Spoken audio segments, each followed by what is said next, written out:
Welcome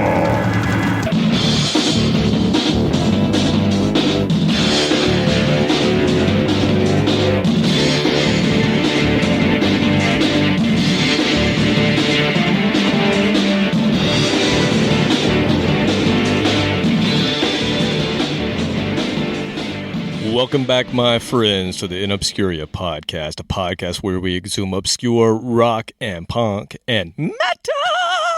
Oh, that was nice. Hold on. Oh, that was extra nice, too. Oh, man, that almost hurt my spleen. Thank you. That's weird. I drink and you burp. Yep. I love that. Osmosis. Anyway, hey, I'm your host, one of your hosts, Kevin Williams, and I'm joined, as always, by the very belchy Mr. Robert Harrison. Hello. What's going on? Oh, not much. Feeling better than I did last episode and the episode before that. So coming out of the funk, and I'm on steroids of all things. So this is going to be interesting. I'm going to get really upset about lots of things and just throw things across the room for no reason. Nice. I noticed in the last episode we were talking about sequins and you seemed a little hazy and glazed over. And you told us there was a party.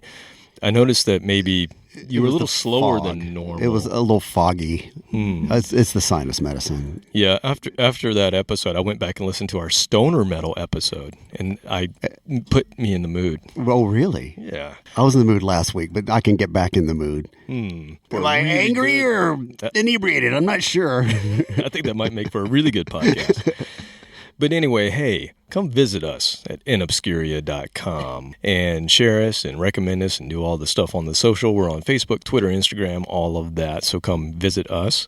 Also, check out some of those podcasts that we love, like Decibel Geek, Pod of Thunder, History Science Theater, Podcast Rock City, Growing Up Rock, Cobras and Fire, and a whole bunch more. All right. So let's get into this week's episode and what we're going to talk about here. Let me have another swig of beer before we do that. Do you need a coaster? I don't think so. Is it that kind of firehouse? No, this bar is durable. Okay. That sounds awesome.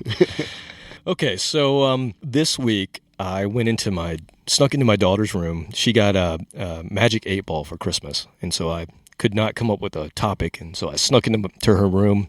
She was asleep, and I stole the Magic 8 Ball, and I go outside and I say, Magic 8 Ball, what should we talk about this week?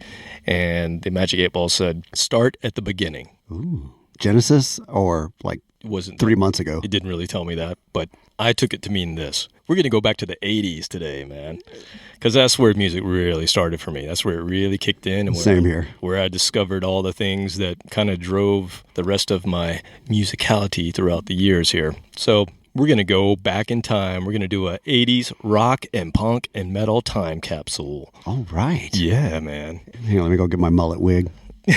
Let me just pull my hair back a little bit. Oh, there we go. Nice. All right. So we're going to start this off with, I'm going to go all over the place as far as years and genres. I'm going to try to cover everything because this is really where I discovered music and where I discovered rock. I discovered punk, got into some metal and all sorts of stuff. So the 80s were really it for me is just the decade of discovery. I was a little kid the beginning of the 80s, and then I was a bigger kid at the end, but getting close to graduating high school. I graduated in 91. You graduated in what, 88? 88. Yeah, so very, very close. So I think we'll have some of the same experiences or at least memories of different things going on.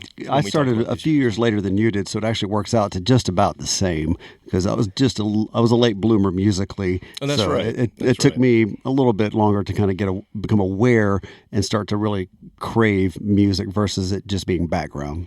But maybe you can help jog my memories. I give a year for when something comes out. Maybe you can give us some references to what was going on with you during those years. Yeah. So the first one we're going to go to, this is really the year for me that I really honed in on and found what I like in music. Growing up in my little town, we didn't even have MTV. So I didn't have that experience that a lot of people had of popping on MTV and discovering all this great new music. We had the radio, and then we had the network channel Friday night videos or whatever it was. We did have cable, so we had USA, but we didn't have MTV. So we did get Night Flight.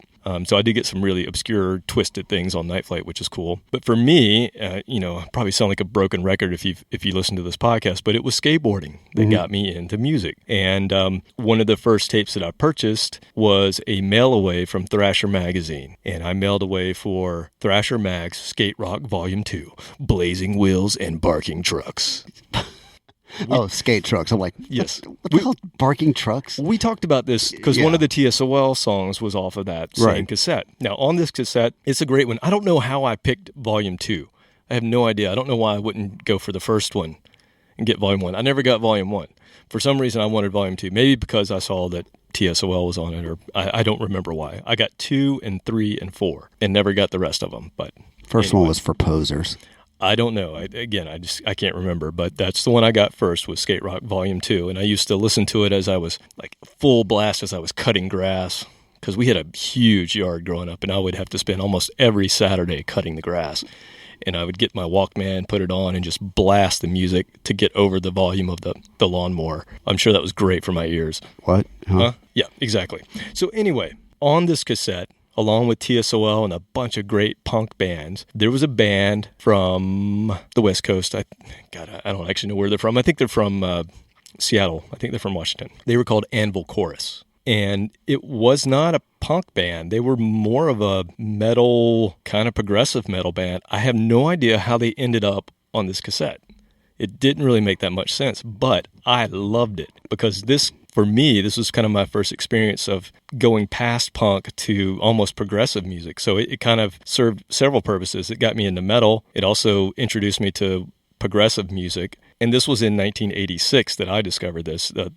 The actual tape came out in 85. I got it in 86. And I actually got this before I purchased Metallica's Master of Puppets, before I got Metal Church The Dark, which I got both those tapes that same year. So it really set me on a path. And as I was doing some research, this is really cool because I mentioned Metal Church, and this band actually stole the name from Metal Church. I guess Metal Church is from the same area, Seattle, Washington, somewhere around there. And they were friends.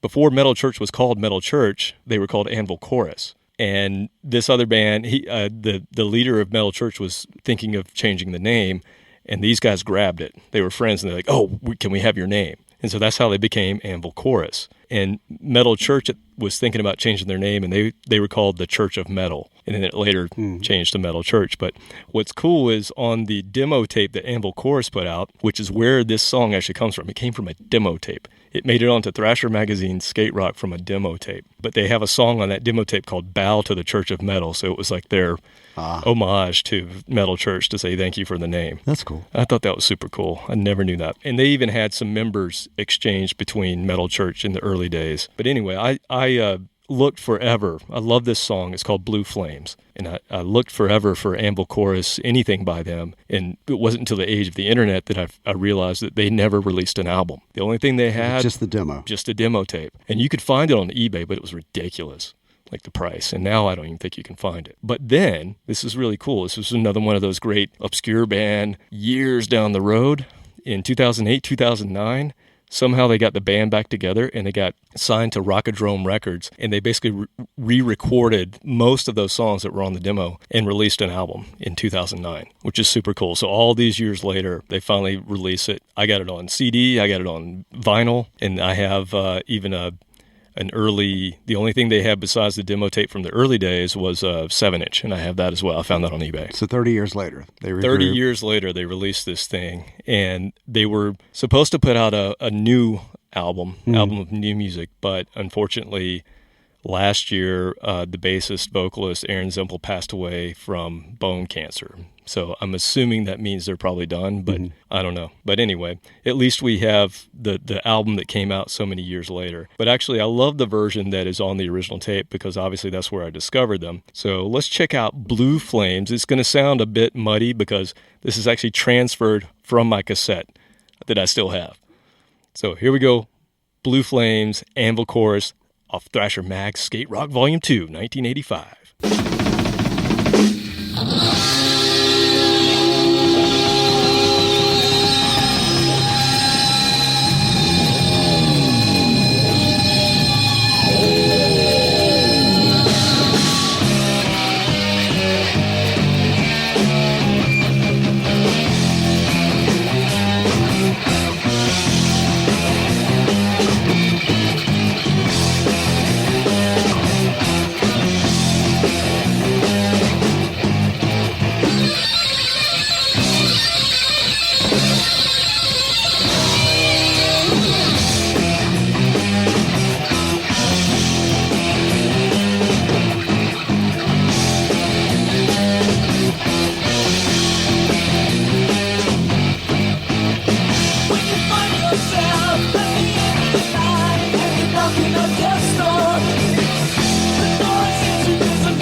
was listening to the intro, and I was fully expecting Paul Stanley to come in on the vocals. And I know you would take that as a high compliment. I do take that as a high compliment. But it was hard rock, but you could tell already that was going to be a fun song. They weren't, taking themselves too seriously. They were playing, enjoying their instruments, and it came in, and holy crap, what a blistering song that was. I love stuff like that. It comes out of the blue.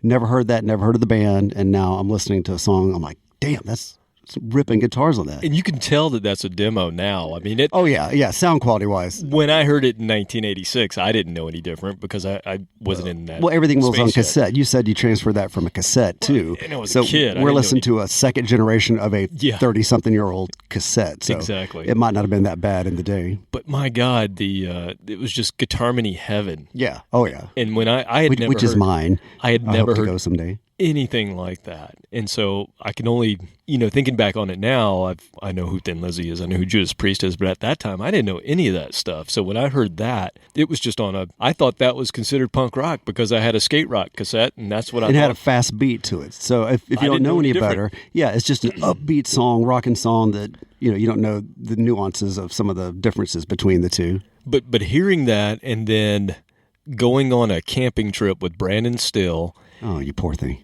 And he I've been camping with him. And he had Metallica Master of Puppets. It had just come out, and he was just getting into the same kind of stuff, and he let me hear some of that, and I went, oh man, this kind of reminds me of that Anvil chorus song that's on my skate rock tape. And sure enough, I bought Master of Puppets probably within 2 weeks of hearing it. And then he also bought Kill 'Em All, and so I was just down the path, and I thought, I'm going to get Metal Church because I read about them in Thrasher Mag as well. And so I got Metal Church, and they had a very cool metal, Guitarmony's big power metal sound as well. So, it all started with that band, with Anvil Chorus, and the fact that they were just happened to be on that a very random compilation for them, I think. I don't think they were a skate band. No. A lot of the other punk bands that are on that cassette were skate rock bands. That's who they Iron played Maiden to. was not necessarily skate. Although a lot of our friends that skateboarded were also into Iron Maiden. It wasn't mutually exclusive, but that band had a lot in common with Iron Maiden more than any of the Orange County bands. Yeah, and I remember when when I found out that band was back together, and at the time they had a MySpace page, and then they quickly went to Facebook, and I messaged them. I never got a response, but I let them know. I said, I've been listening to you guys for however many years at that point, 25 years or whatever. I said, you were on a skate rock tape, and I never got a response, but I would love to know how they ended up on that Skate Rock Volume 2 tape, because they were so different than everything else on it. The drummer's brother was dating the sister of the Must have producer been. from Must have been. Yeah, I would love company. to know the history there. But anyway, let's move on to 1989. Where were you in 1989? I was in college, supposed to be studying, but instead I was racing cars. So, yeah, I was in Tallahassee, Florida, still the height of the mullet days. No, I think I cut mine off that year or maybe the year before, but still, it was still the horrible 80s fashion-wise. I was driving a white Camaro. We were on the cusp of the new. Yeah, it was new right there on the decade. edge. But yeah, I was in college racing Volkswagens. Did you ever watch the show 21 Jump Street? Do you remember the show? I remember the show. I didn't have TV at that point, so I don't know if I actually watched it more than just the promos. Johnny Depp was on that show, if I remember correctly. I didn't really watch it that often, but here's another Brandon connection. So I happened to be over at Brandon's house, as I often would go over there and just hang out. And his poor parents, they saw me all the time. Between Brandon and Connor, it's like we just lived at each other's houses. That's just the way it was back then. And so anyway, I'm over at Brandon's house, and I don't know what we were doing, and 21 Jump Street happened to be on. And this song comes on, and what I remember about that show was they would actually showcase pop songs or whatever was going on at the time, because they were kind of a trend-setting show, and I guess that was part of the trend, was they would actually play new music that you may not have heard, and that's exactly what happened. I heard this song, and I didn't watch the show, but it caught my attention, just the music. And I went, who is that? And I waited till the end of the show to find out who it was, and it was a band called the Mighty Lemon Drops.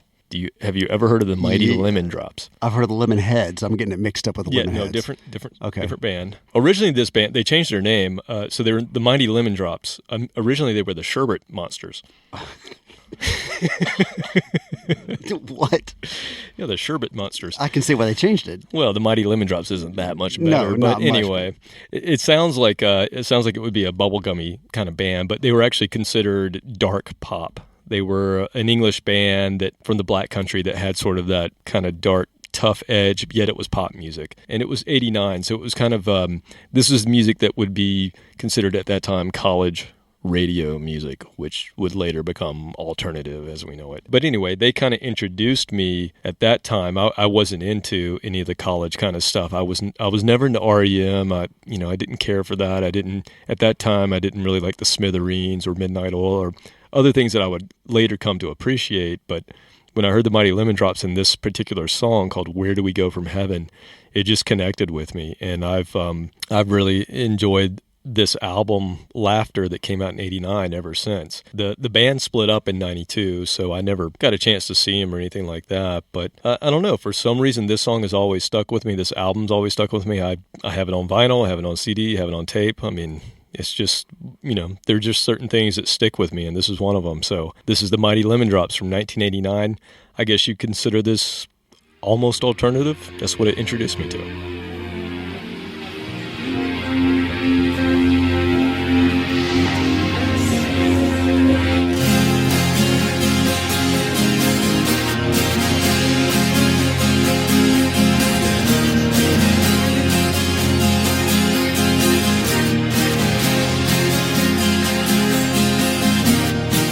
I'm uncertain of my feelings.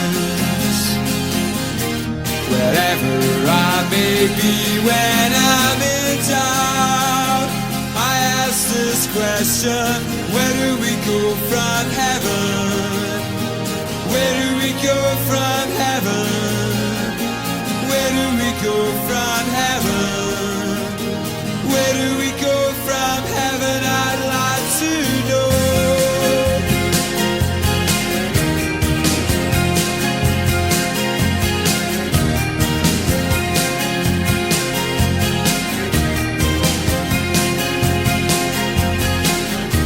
If I would make a pledge to you forever, a love would last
Song. I love that. It's such a perfect analogy for where I was in 1989 because, as we mentioned, in the late 80s, I was starting to really grow into a musician and a music fan at that point, not yet a musician. And I was listening to everything classic rock mostly, a lot of pop rock, what was on the radio. But in late 1989, all I wanted to listen to was Fade to Black from Metallica. And pretty much every day before I left the house, I would put the headphones on and just blast that. It wasn't mowing a yard, just sitting in a beanbag. Mm-hmm. But coincidentally, it's about the same time I was kicked out of a fraternity because they just couldn't deal with my stuff. And you've mentioned this before. Do you want to go into what you did to get kicked out? I just didn't fit in. Let's just put it that way. That was an early sign. That's probably a good thing. Yeah, it was a kick in the pants. I never fit in with that whole frat scene. That tried. Was not me, dude. I tried. And I've got friends that are frat brothers or whatever from other places, but those guys did not know how to deal with me. And I didn't know how to deal with me. I was growing at that time. I was just starting to play guitar. I didn't know who I was. So anyway, that started kind of wandering the desert for about 2.5 years until grunge hit. And I was so dissatisfied with most everything I heard between that period because classic rock was okay. I respected it, but I was over it in just a couple of years. It probably seemed distant to you as well. It did to me. And by then I'd realized, okay, this was the past, even though it's funny to think it was only 10 years, 5 to 10 years old. But still, it was grown-up music, and I was not yet a grown-up. I was 19 years old. So this song is just very perfect to show that transition to a little bit darker. It's not that dark, but it's a little bit darker alt rock, which how things come right back to where they were. That's what I love listening to lately is some of the mid 90s dark alt rock, shoegaze, Catherine Wheel, all that stuff that I still love to listen to. That band, I would suspect that band was a big influence on a lot of that English shoegaze Church stuff. And other bands. It sounds. I mean, the Church was already around the same time. Not an influence, but the similar music to the Church. Yeah. But I think darker. They have some other releases, but nothing hits as hard. Or I don't know. There's something about the songwriting that's on Laughter. That whole album is just really good, and that song in particular, for whatever reason, I can't really put my finger on it, but that song just really resonates with me. And I realized as I was listening to it, in the headphones here really closely, it has almost a Pink Floyd aspect to it at the end, which is very atmospheric and a little bit drony. So there's your shoegaze kind of coming into it. Right up my alley. I love that. But I don't know, man. It just has a really good quality that, for whatever reason, again, it just resonates with me. And I totally have dug that song forever, and it's one of my favorites. If you come over and I'm in the shop making things, it's either this stuff really loud or Motorhead, because those two I found out that both those genres. That's my wheelhouse for welding and grinding because it works well with all the power tools. They go well together. Awesome. So where were you in 1986? Oh, I was still in high school. So that would have been Fort Walton Beach, Florida. Not realizing how nice I had it living on the beach. I thought everybody lived on the beach. I was so sheltered. Didn't know any better. That everybody lives on a beautiful beach. I wish. Doesn't everybody do that? So yeah, I was not yet driving a Camaro. So not 86. I did not have a car at that time. So I was driving my father's Mazda pickup truck. And I thought that was cool. Well, great. Because it had a roll bar and the fog lights. Great transition. So this next song is from a band that, and this song came out in 1986. Now, I didn't actually hear this or get this cassette until probably 1988, which is when I started driving. Mm-hmm. And I found this cassette, no case. I found this cassette in my car. And, back in the day, you would get a bunch of friends and y'all all pile in the car. You'd go somewhere and then, there'd always be something left in your car by one of your friends or a friend of a friend. Maybe you didn't even know. This is one of those cassettes that ended up in my back seat.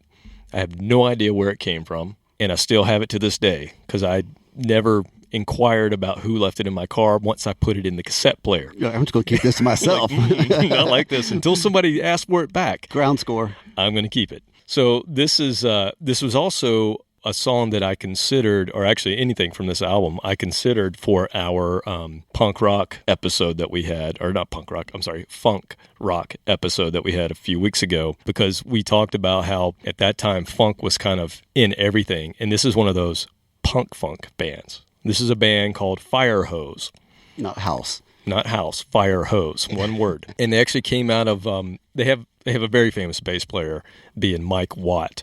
Oh. And Mike Watt was in a band called the Minutemen, and the lead singer and guitarist for the Minutemen he passed away in 85, I believe. I think it was drugs. I can't really remember, but something happened and the Minutemen ceased to exist. And in 86, FIREHOSE comes out, and this is Mike Watt's new band. And Mike Watt is a badass bass player. He's played in lots of different bands, but this was his second big band that he was in that was his own. And the story goes that there was this guy at an Ohio State student who was kind of tricked into thinking that he was auditioning for a new version of the Minutemen, but it was actually a joke that some people were playing on him. But somehow he thought it was so real that he ended up connecting with Mike Watt and saying, "What did you think of my audition tape?" and all this stuff. And he didn't realize that he was having a joke played on him the whole time, because Mike Watt was not in a place at that time to start a new group. But after Mike heard it and started talking to the guy, he realized that this might actually work. No and way. So they formed this band, FIREHOSE. Joke's on them. Joke's on them.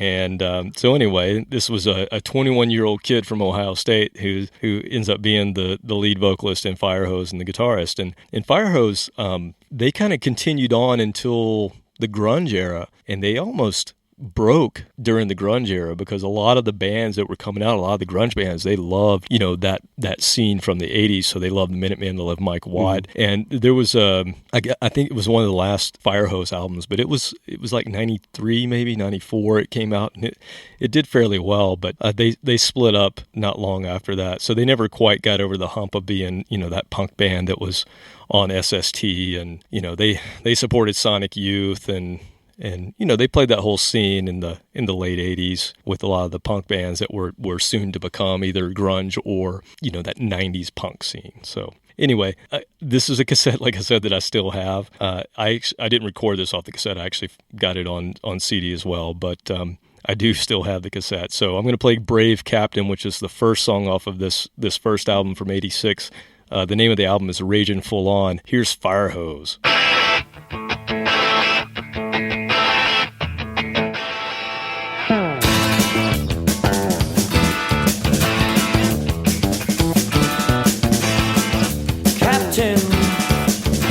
There are doubts regarding your ability to lead them. The men lead them. There are doubts in your ability. There's too many blinds in your analogy.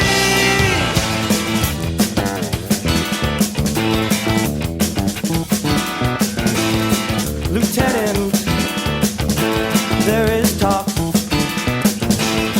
pertaining interpretation of problems. Describe them. Problems. There are doubts in your ability. There's too many blinds in your analogy.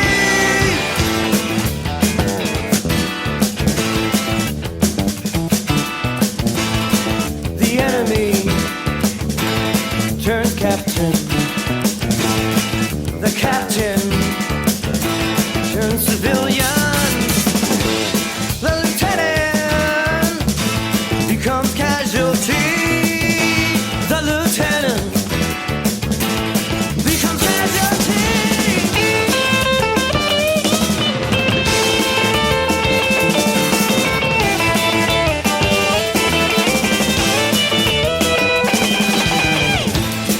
The enemy turns captain. The captain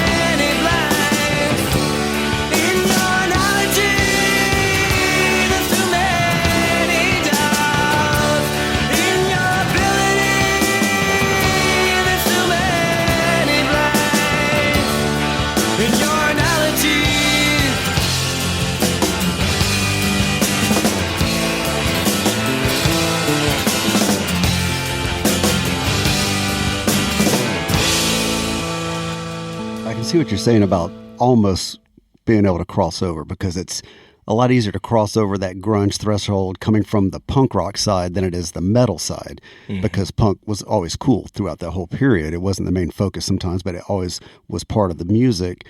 Well, not always, but especially Nirvana. It always had that edge to it. And this was that close. Cool. It was still cool. Yeah. It didn't lose its edge like metal did. It definitely had a little funk edge to it, and a lot of their songs go into the kind of that punk funk area that there weren't a lot of those bands. I think the Chili Peppers, but at the same time, I mean, this is '86, so to me they were a little ahead of the curve with what they were doing. So that could have that same song in '96 would have still fit in. Exactly, it would have. Yeah, totally. Yeah. So another band, they have several releases. Go check all of them out if you're not aware of them. Really killer band. All right, so I'm going to move into. I can't do an '80s episode without going down the glam path. We have to talk about glam metal. Right? We have to. Oh, it's such a chore. Oh God. Yep. Let's talk about some Hairspray. I'm going to talk about if there were ever a poor man's Poison, this is the band. I saw this album in my local record shop in Lancaster, South Carolina at Square Records. It was called Lancaster Square. That's what it was called. Okay. I was going to say, they don't work real well. Yeah. So anyway, I go into Square Records and I see this album. And again, we don't have MTV. The only thing I have is Rip Magazine and Hit Parader and Circus. And I saw nothing about this band, but they were featured, I guess, the guy who orders the albums at the little record store, he must have been trying to sell this really badly because he had it featured up in the metal section, the glam section. 12 of these I need to move. You had Cinderella and Poison, and then you had this band, and their name is Tigertailz. Never heard of it. Never. I thought I'd heard them all, but that's a new one. And if you saw this cover, I wish you had your laptop with you, but if you saw this cover, you go, yep, poor man's Poison. Because you can tell these are not quite as pretty of the boys as maybe they should have been to pull off the makeup that they were putting on. They got their hair done at the Supercuts instead of at the salon. Well, they're not a Hollywood band, so they didn't have that American sensibility to be in a glam metal band. These guys are from Wales. They're English, okay? So they were just pale. They weren't the tan Californians. They were pasty, but man, they had the guts. And the great thing about this is, so I've saw this album for, I don't know, say maybe 8 months. And I would go into Square Records there almost every week. And I'd see this thing, and I never knew what they sounded like. And finally, one day, I remember this very well, because if I did well enough on my report card, my dad would give me a little bit of scratch to go get an album, because there was a point in time where I wasn't doing so well in school, and you needed some bribery. He took every one of my cassettes away from me because he was certain that it was the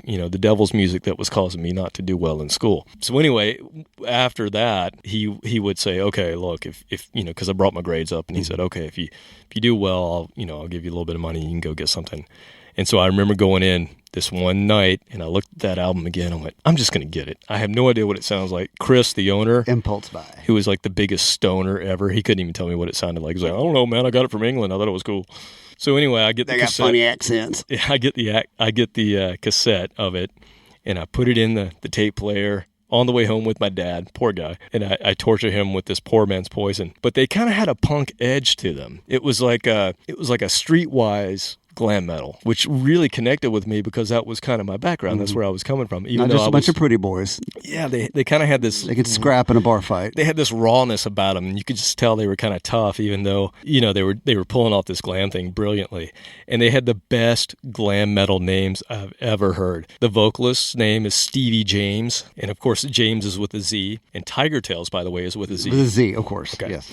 The guitarist's name is Jay Pepper. And the bass player's name is Pepsi Tate. Pepsi Tate. Pepper and Pepsi. And then the drummer's name is Ace Fincham. Fincham. Ace, not Freely. Ace Fincham. Fincham. Still an F. Yeah. But Fincham. Close. Yeah. English. Yeah. So Welsh, these I guess we should say British. We shouldn't say English because they're Welsh. Yeah. Anyway, they put out several. Stevie James would leave, and they get a new singer. His name was Kim Hooker. Mm-hmm. Kim Hooker. They worked hard on that. They put out an album after this one. This is off their debut album called Young and Crazy, which is my favorite because it's just so raw. It was on Music for Nations, which was known for being a punk label at the time.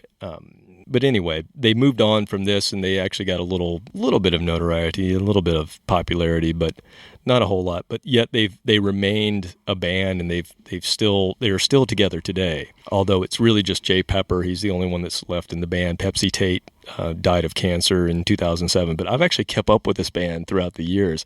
They put out some really cool stuff. They always had this edge to them that was just different. And even though it's, it is what it is. It's tongue-in-cheek, glam metal, but it's got some kind of street cred to it.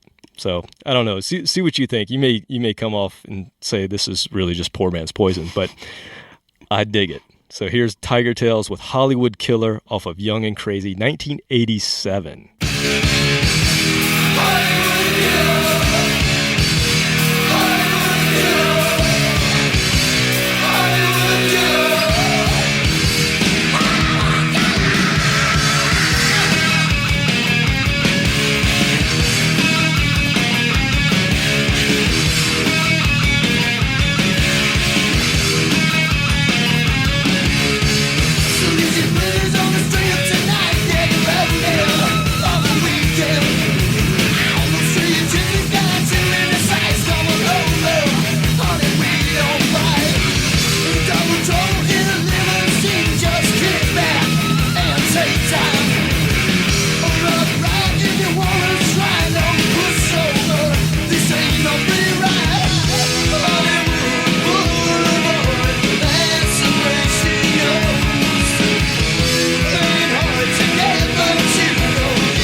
I'm not going to call them a poor man's poison, but I will call them more of a discounted Motley Crue because the guitar sounds a lot more like Mick Mars than it does CeCe DeVille. I'm basing that on purely what they sound like. I haven't seen what they look like, so I never thought of that. They may look right. like Poison, but they sound more like Motley Crue to me. But still, it wasn't. I was picturing more like Steel Panther. If everybody knows what Steel Panther is. One of my favorite bands that I never listened to other than on a cruise, but one of the most entertaining bands, let's just put it that way. But no, I was expecting more when you're talking about, some of the shenanigans, whatever musical shenanigans. There was just straightforward rock right there. It was not as gimmicky as I've seen some half-ass hair bands before that never made it, and they were just trying too hard. They had to get all the cliches in there, but no, this band was just rocking out. Yeah, and I think what also may set this particular recording apart is very similar to the first Poison album and even the first Motley Crue album. Is it's very raw in that this wasn't, as a lot of the hair bands would get really overproduced and very polished. This was raw. This was pure rock and roll. Just them. It could have been recorded live on stage somewhere in Welsh version of Sunset Strip. Well, the funny thing, I don't know if you were listening to the lyrics, but they're totally singing about Hollywood Boulevard. These guys know nothing about Hollywood at this time. They had never been there. They saw it.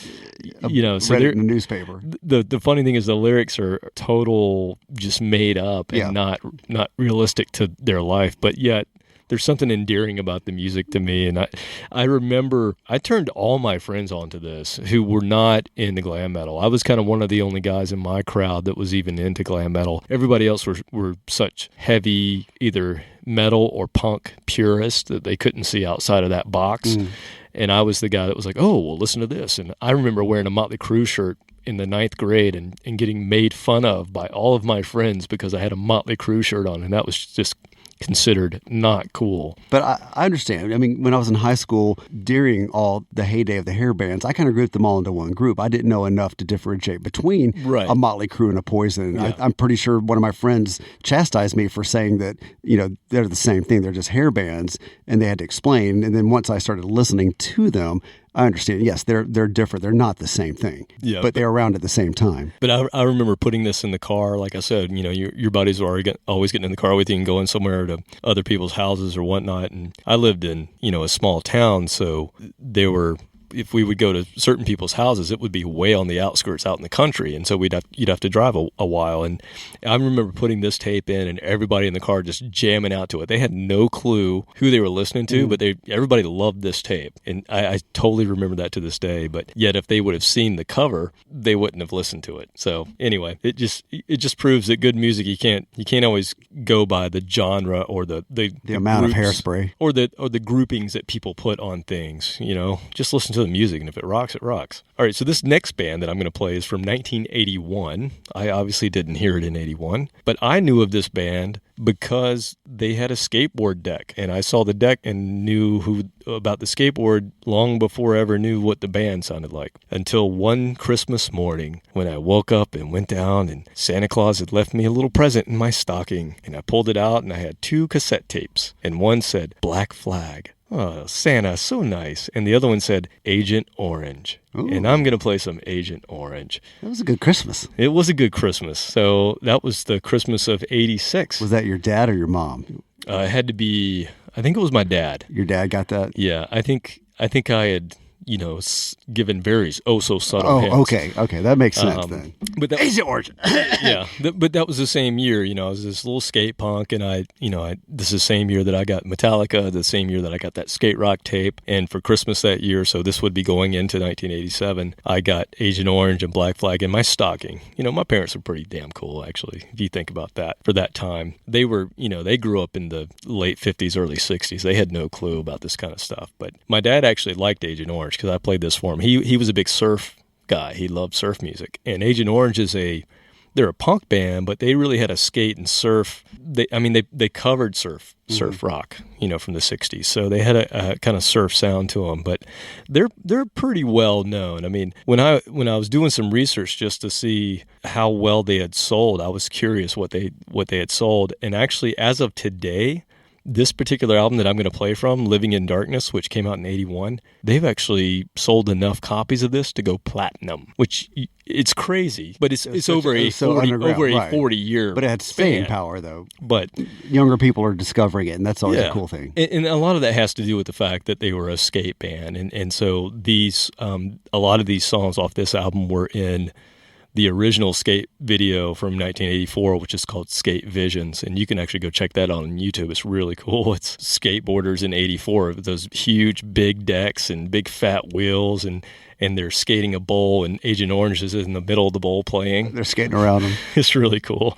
And then even into the 2000s, Tony Hawk would even put Agent Orange music in his video games. So even the Tony Hawk, all those Tony Hawk video games that sold really well in the 2000s, they were in that as well. So that certainly helps. So this debut, Living in Darkness, came out in '81, and it was produced by Brian Elliott. And the cool thing about him, I guess, cool from a pop culture standpoint, he wrote the song "Papa Don't Preach" that Madonna would go on to make a huge hit out of. That's kind of cool. Yeah. Like I said, they were featured in skateboard videos, and they were a big part of skateboard culture. Like I said earlier, I knew of this band because they had a deck. Vision Skateboards had an Agent Orange deck that had their logo on it, and one of their album covers, the album that came out after this one, had the art on it, and I think they had 2 or 3 versions of decks that came out in the mid to late 80s, and it was very popular. And back in those days, everybody bought stickers to put on their decks. That was like the cool thing to do. Everybody had an Agent Orange sticker. Not everybody knew that Agent Orange was a band, but they knew that it was a sticker. And yeah, but I love that chemical they used back in the war. Yeah, exactly, and they knew it was part of part of Vision. But like I said, not quite as obscure as some other things that we're playing, but for me, this was another turning point, because this was that year that I was discovering music, and I think to this day, this album especially is just a key punk rock, skate, surf music crossover that it's just a huge album for anyone who's ever been into those genres. So I'm going to play Everything Turns Gray, which was one of the more prominent songs that's been featured on a lot of those videos, but it's such a great song. So here's Agent Orange from 1981.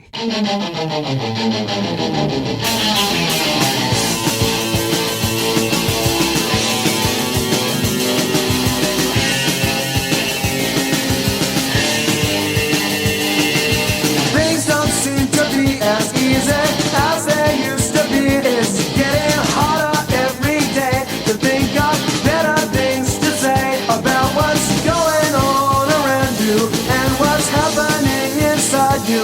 When it's time to change, you won't know how. It won't matter years from now. No matter what you think or do or say, everything turns gray.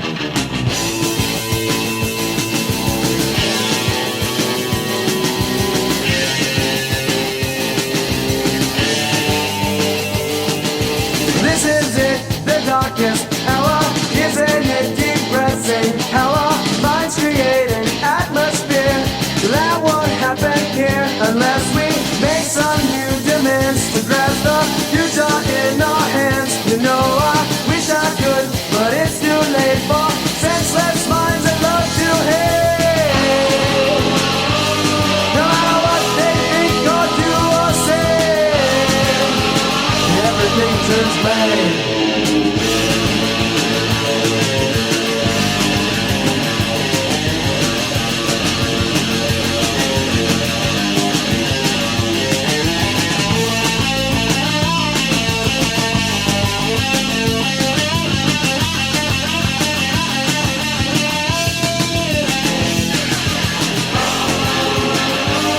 No matter what they think or do or say, everything turns gray. Wait, not ready. It's punk It was rock, only- man. You got to be ready. I wasn't ready. I was across the room. I forget how much I like this stuff. It's been So good.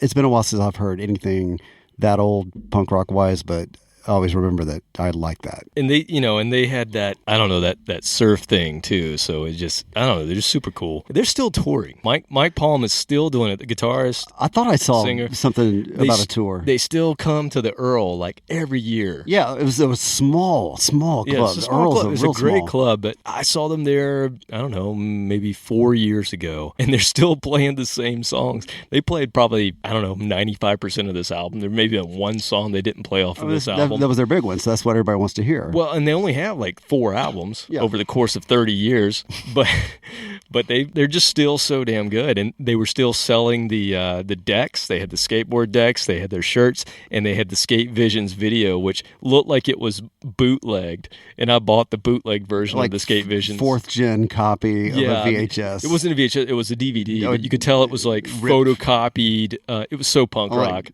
cheap typing paper. Photocopied cover on a DVD, I don't know. It was so cool. I bought it. There were people buying the decks at the show. It was just super cool. They're still doing it every year. They still come around. So if you see Agent Orange, well, for these old guys, they don't have 401ks in punk rock. No.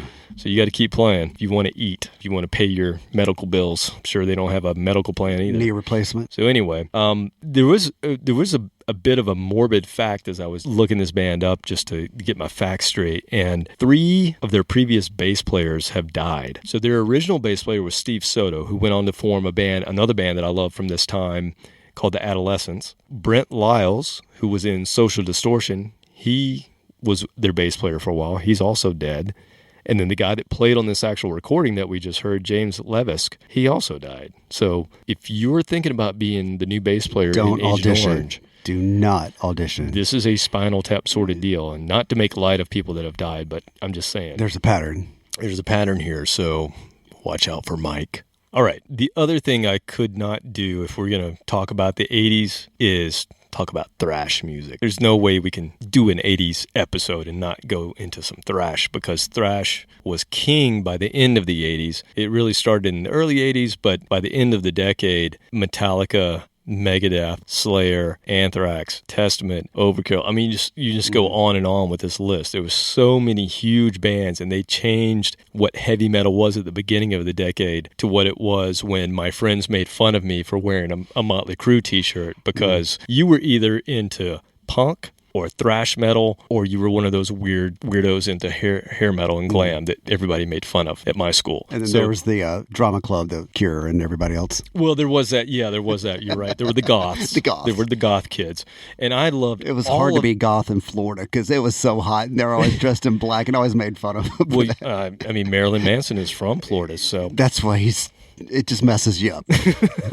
He's not really goth, though. I guess he's metal. But anyway, the 80s was also the time, not only for thrash bands, but it was the time for guitar virtuosos. You had Eddie Van Halen, who just opened up minds. He just exploded everybody's minds. And so the 80s, you had so many players that were known not so much for their music, but for their dexterity. Mm-hmm. And you had the shredders, the Yngwies. And so on that path, there was a label in California created in 1980 called Shrapnel Records, and the whole focus of Shrapnel Records was to release shredding music and shredders, and not so much focus on the music, but focus on the shredding, the playing. One of the bands that they had in 1987, this was released, they had guitarists like Yngwie Malmsteen. He started off on Shrapnel, Vinnie Moore, Tony McAlpine, Paul Gilbert, Richie Kotzen. These are all shredder guys that would go on and do other things with other bands, and some of them would just do the solo thing, but they all had solo albums on this Shrapnel Records. And then in 87, they were bringing on 2 new hot guitarists, and they decided, well, we're going to put them together and release, have a release with the 2 of these guys together before we release their solo albums. And the 2 guys that they put together was a guy named Marty Friedman and a guy named Jason Becker. And these 2 guys got together and they made this recording. They weren't a band, but they made a band, right? It was just kind of a manufactured thing. And this band is called Cacophony, which, means it's the opposite of symphony, right? So Cacophony released an album in 1987 on Shrapnel called Speed Metal Symphony. And it is the craziest, shreddiest record that I've ever heard. And this is another one of those. I saw it in a Trax music store. Do you remember Trax? Mm-hmm. I was in Pineville, North Carolina, where I was taking guitar lessons. And in the same shopping center where I took guitar lessons, there was a Trax music. And I went to Trax, and I would, after my guitar lessons, I would always go to Trax and just flip through usually it was the Kiss albums, but I would flip through everything. And that's where I discovered Pink Floyd. That's where I discovered Kiss. And that's where I got a lot of my CDs, my original CDs. But I would, go through the tapes as well. And I saw Cacophony, and I had read I knew it was on Shrapnel, and I had read about it in a Rip magazine. And I picked it up one day at Trax Records, and I put it in my Walkman, and it just blew my mind. I mean, I'd heard shredding music, obviously, but something about these two guys getting together, it was thrash, but it wasn't. It was speed metal, which is sort of thrash, but I don't know, it's a little bit different. It was just crazy. I don't know. We'll let you hear it, and then we'll come back and talk about it. And we'll talk about where these guys went afterwards. But I'm going to play something from Cacophony's first album. They only had 2 albums, but this is off of Speed Metal Symphony, 1987.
Did your hand explode? No, it's still processing. I mean, I'm running a little bit behind. I'm almost finished. I mean, I'm on steroids right now, and I'm still not able to process everything. There was no foreplay to that song. I mean, you push the button, and my ears were molested within like 10 seconds with super arpeggios and neoclassical. God. Just craziness. I'm pretty sure the record company sat him down and said, look, we'll give you 50 cents per note. You got 3.5 minutes. However many you can squeeze in there you go.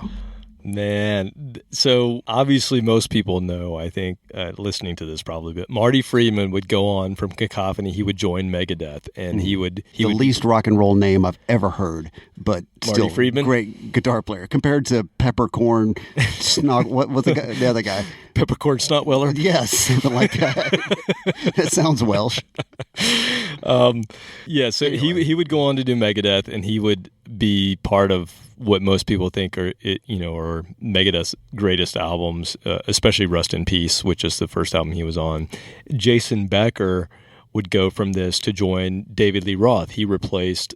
I was going to say Morris, but yeah, Steve. I knew it was Steve. Yeah, so he would replace Steve Vai. Kind of a sad story. So Jason Becker would replace Steve Vai. He would record an album with Roth, and then he would, I guess it was in 91 perhaps, it was cut short because he had ALS. Or he has ALS. He's still alive, but he had ALS and he couldn't play. You know, it's a degenerative disease, and so he was unable to play. And that style too. There's no margin for error when you're playing like that. Right, and by 96, Becker completely lost the ability to speak, and his father. There's an amazing. I love my documentaries. You know this. There's an amazing documentary called Jason Becker, Not Dead Yet. It came out in 2012. Go look it up. It is amazing. His father came up with this way for a computer program, to basically take his eye movements and translate it into speech. Wow. It's amazing. And so Jason Becker, despite ALS,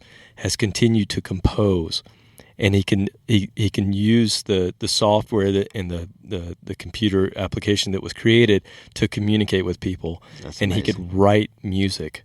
And he still produces music to this day. This guy that was this amazing guitarist that you just heard. Mm-hmm. You know, he's still, everything's in his head.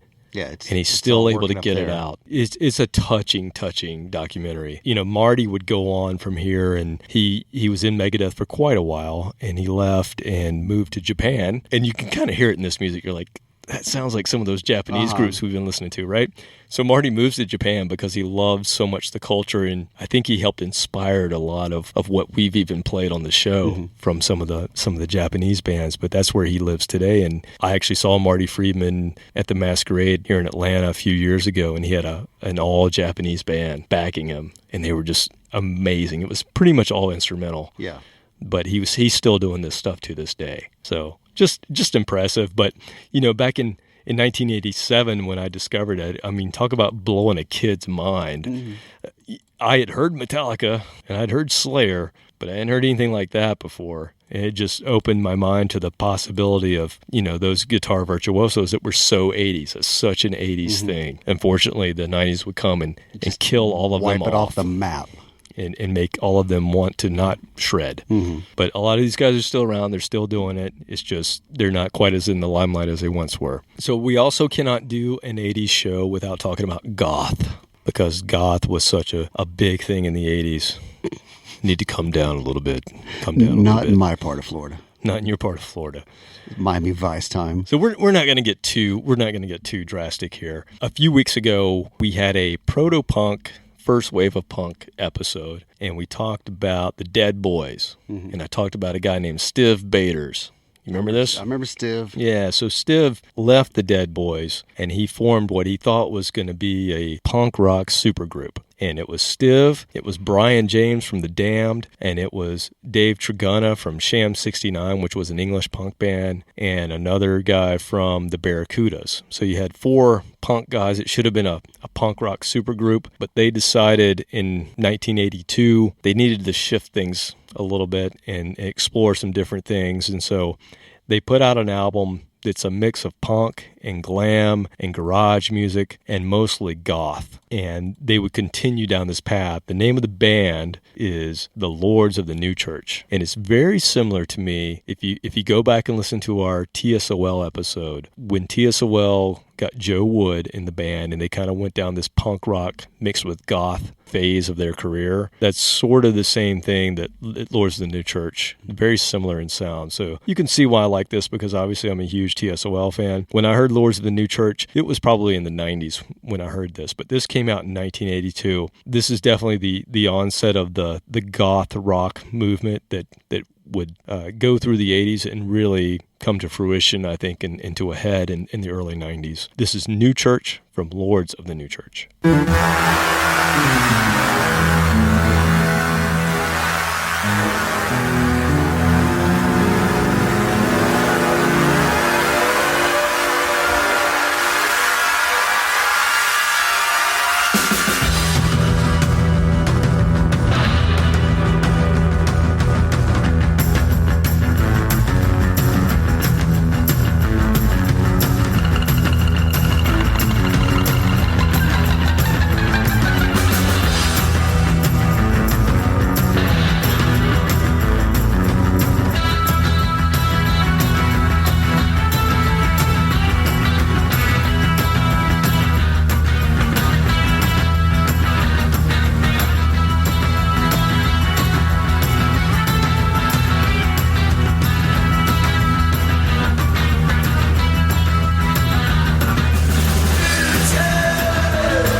that too. You like that one? Yeah. Good. Awesome. That was a nice blend. Yeah, gothy. Punks do goth the best. Yeah, they really do. Yeah, absolutely. There's just that line where it's perfect blend. Very punky not goth, too gothy mopey. punk. No, not sad. A little more so- a little no. more snotty. Kicking, a little more, yeah, little more nephew. street. Yeah. I Street agree. goth. I'm learning this tonight. There's street goth, whatever that is, punk goth. That's a thing that I need to get a little bit more of. Yeah, absolutely. They would go on to do a little more poppy. They would explore everything from ska to new wave and they would continue until I think it was around the end of the decade when Stiv Bators ended the band on stage. We've done that, kind of. We kind of did do that. We once, announced the didn't we? retirement of one of our members on stage without them knowing it. We sure did. I remember that. And he did the same thing. Yes. He announced the band were done after this one. What? Unfortunately, they never had a chance to reunite with Bators because he actually got hit by a car in 1990. What? Died. Yeah. Look both ways. What'd your mother tell you? Look both ways. It was in Paris, man. If you've ever been to Paris, they drive like maniacs. Yeah, okay, so, that makes sense. speaking of Paris, dude, we have a lot of listeners in France. So You mean the one over there? there's several. The France over yonder? No, I'm talking about the country. So if you're listening to us and you're in France, thank you so much. This is so cool. Yes, thank you. You killed Stiv Bators. He didn't look both ways. It was his fault. They don't yield for pedestrians there. No. Okay, so I have one more selection for the night, and I think I do this in every episode where we feature rock and punk and metal. I always end with a prog rock song. Of course, I have Yeah, to. because you don't want it to end. So here's another 20 minutes worth of music. So we will see you in 25 minutes. No, this is so what was happening with a lot of the 70s prog bands, and when I mention this, you'll be like, oh yeah, that did happen. So a lot of those bands that came out of the 70s, when it came to the 80s, they completely reinvented themselves and for the most part became pop bands. Mm-hmm. And there are three that I can mention that did this superbly and actually got, I would say, more famous in the 80s, or at least sold more albums perhaps. And I'm talking about Genesis. Mm-hmm, number one, huge in the 80s and sold a ton of records playing pop music. Yes, also did this in the 80s. Owner of a Lonely Heart. Owner of a Lonely Heart was huge. It was the only Great number song. one that I think they've ever had. Mm-hmm. And then there was a splinter from King Crimson and Yes called Asia. Mm-hmm. They had a huge hit. Heat of the Moment was huge, and they had several albums in the 80s that went really big. Now, there were other bands from the 70s that tried the same approach. And actually, the first band that tried this in 1980 was a band called Gentle Giant. Now, Gentle Giant was kind of the outlier in the 70s. If you're into prog and you know prog music from the 70s, Gentle Giant was right up there with Emerson, Lake and Palmer and Yes and Genesis. They were contemporaries with those bands. And in 1980, they released their final album called Civilian. It sold like crap. Nobody bought it. But what they did was they took the Genesis cue and they went pretty pop. I think it's brilliant. I love it. But like I said, at the time, it didn't sell at all. And the guys in the band, obviously, this was their last album, so they didn't continue forward. But one of their members would go on to be a super respected record executive. His name is Derek Shulman. So to this day, he's still a big name in the record industry. But his band, unfortunately, they couldn't make the transition from prog music to pop in the 80s like so many of his contemporaries did. But I want to play a song from this album, and this is a song called Number One. So this is my final selection from 1980. Where were you in 1980? Were you in Pensacola, Florida. Yes. Okay. Not doing a whole lot. Probably not listening to prog rock. Nay. Yeah, I was not. I didn't know what the I was term in second was. grade, so I was not. I knew that was the year I got in trouble for playing Joan Jett too loud, and that was the first time I was like, "Oh yeah, rock was and that roll." 80? I thought 8 or that was 81, later. Maybe 81, 8 or 81, 81, somewhere 82. in there. I don't know. Joan Jett and the Blackhearts. Just to note, I Love Rock and Roll was the very first 45 that I ever bought with my own money. I loved. I think that I had it song. on 45. Yeah, I think loved that song. I'd recorded on a cassette, and that's what I was playing too loud. But yeah, that's like struck that first nerve of, oh yeah, it sounds better when it's loud. I didn't understand it fully, but yeah. So anyway, yeah, 80, not much going on musically for me. That was about it. I think that was the year of maybe G.I. Joe for me. So I'm not sure. There was that I knew. Legos involved, and yeah. So anyway, I'm going to play something from 1980 to close this out. Gentle Giant again. The song is called Number One. The album's called Civilian. Go check it out, man. If you like the transition that Genesis made, go check this out. I think it's really cool.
like this.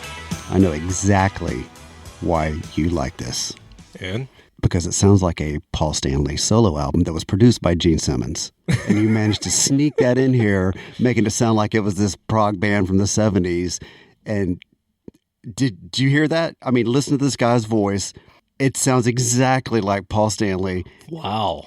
And even the guitar, other than the keyboard, if you were to take out the keyboard, it would be easier to hear that. But on his solo record, he wanted to try something different. I'm making this up. But he wanted to try something different. I don't know what you're smoking tonight, man. It's not what I was smoking last week. Man. But yeah, I 100%. I mean, you go back and listen to it again. I'll have to listen to that again. On your way home, listen to this and think about the words that I'm saying, because that was Paul Stanley masquerading as a prog rocker. Wow. Okay, I've never heard that slant on Gentle Giant. I'm going to have to play some other. Oh no, Gentle I'm Giant just saying music this for you. song. I'm not comparing to their whole album, but that song right there was simple, straightforward. Guitar, was. simple, straightforward. Yeah, it didn't have the heat of the moment, hookiness, or any of that stuff. But I could see them. The keyboard, you could hear a lot of Genesis and Yes and Peter Gabriel type stuff. But they had boiled it down so simple, and it's a good song. But at the same time, you're gonna agree with me when you listen to that song a second time. What? See, so I'm listening to that, and I'm hearing that little break in the da da da da da da. Yeah, I'm listening to that little break, and I'm hearing Yes. So it's amazing that you hear Gene standing in the recording booth going, "Oh yeah, here's what you should do. You need to do this break right there. Yeah, do you're this." a powerful and attractive man. Yes. Wow. And here's my bill for my producery. Man, I was not expecting you to say those words. Yeah. Yeah, that's what I'm here for. Tell us what you think. Do you think Gentle Giant from 1980 sounds anything like Kiss? That song. What's that this one guy song? smoking? Like I said, I'm not saying any other songs. Interesting. Yeah. Wow. And on that, maybe I've been hanging out with you too long, and that's all I hear is any song I hear. That's the second reference you've made to Kiss tonight, by the way. Well, yeah, I know. That's what I was about to say. The first song, I was expecting to hear Paul Stanley just because the intro guitars kind of sounded like this one. I was not expecting Paul Stanley to start singing, so that blew me away. Wow. Yeah, I've totally gotten to you. Awesome. That's the steroids talking. That's why I took you on the Kiss cruise. That's right. All right. I'm still paying off that alcohol tab. So that's all I have for the 80s. The funny thing is I managed to play 8 songs from the 80s, and there was no new wave.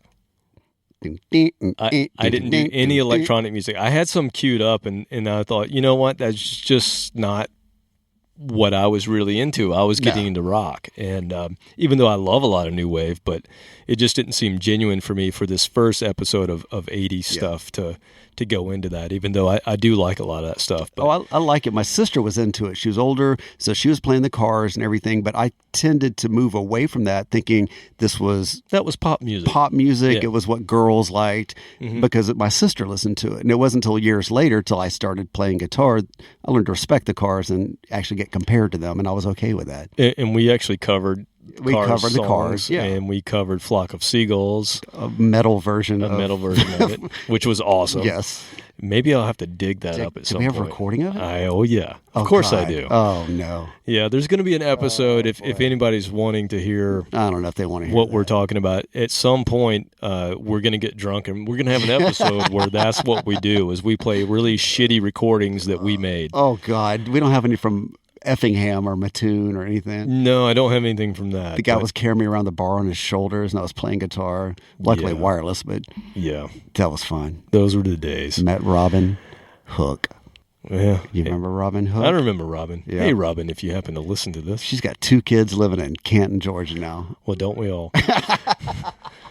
I don't know. No, not all of us. Let's knock on wood. Well, you don't know about them, but they might be out there. Yeah. And on that note, we're gonna sign off for the night. So we will see you next time on In Obscuria. Later. Goodbye.